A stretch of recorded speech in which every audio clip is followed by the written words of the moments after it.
I am Prashant Dwivedi, co-founder of Weekend Works Private Limited, and right now we are working on a very exciting project. We call it Junkart.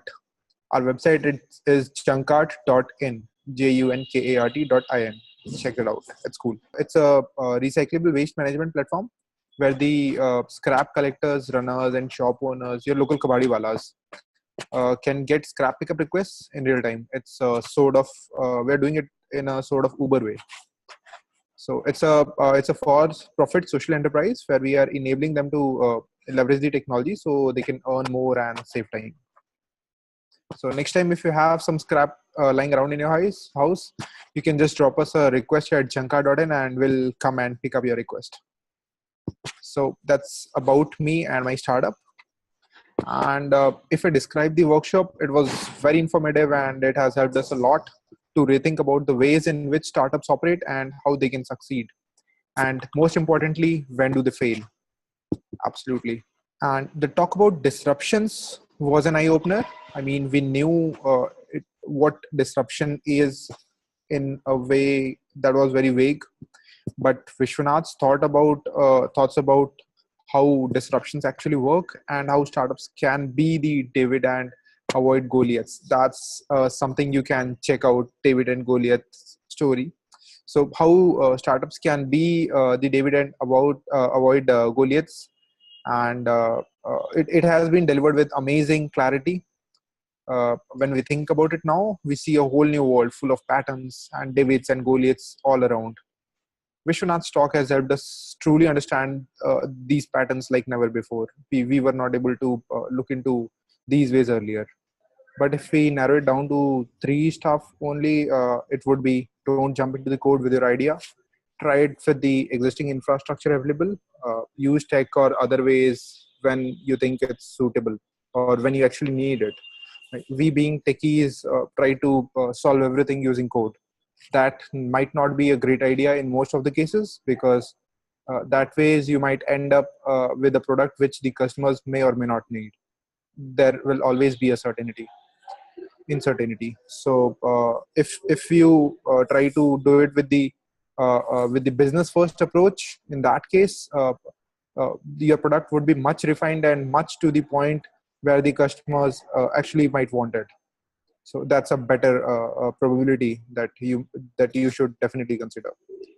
And second difference is, I think second takeaway is the difference between growing a tomato plant, which is a non-scalable business, versus growing a banyan tree, which is a scalable business. You should figure out your values, the set of rules you want to play with, and your vision. Is it big enough, or you just want to finish it up with a tomato plant? So that is very important. I think we learned it here in this session only. And third would be the way you perceive and approach the giants, the big players, the Goliaths. I think we fairly understand now how the disruptors or startups can avoid them before they can actually confront the giants or the Goliaths. Because otherwise, if you try to go in too early, you'll be noticed by the giant and you'll be killed. If you are too late, your market is over. So I think we understand that in a much better way now. So I had a rather incomplete perception about how disruptions work and how we achieve it. It's very much clear now. I used to talk to customers earlier, but now I'm more focused on what to ask them and how to approach them.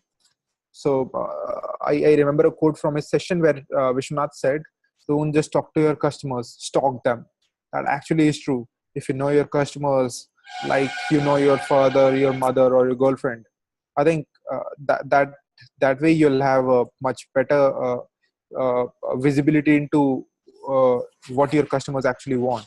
We all of us cannot be Steve Jobs, who knows what their customers want, or who assumes that they know what their customers are actually wanting. So this way of talking to your customers is definitely going to help.